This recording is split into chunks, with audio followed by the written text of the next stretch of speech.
Welcome to Pindar Poetry. We hope you learned something new. You start by verifying admin credentials and creating a quick backup of current settings so you can restore if needed. Once done, record the device, operating system, browser, and the exact message that says spam protection disabled. This helps target the fix. Now open the browser in incognito or disable extensions and retry. If the issue disappears, an extension likely caused it. Make sure to keep logs or screenshots for the next, deeper troubleshooting steps.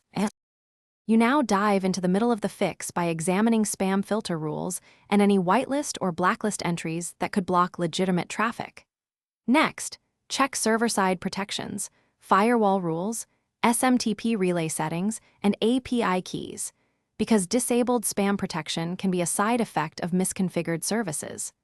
Once you've compared recent configuration changes or software updates, revert suspect changes in a controlled way and test after each adjustment, so you can identify the specific change that re-enabled normal behavior.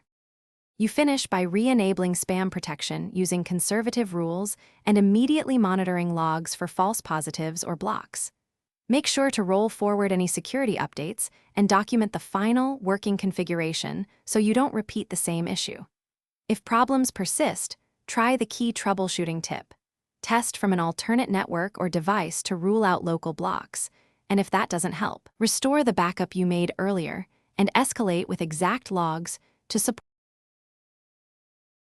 Thanks for watching. Consider subscribing if we helped you.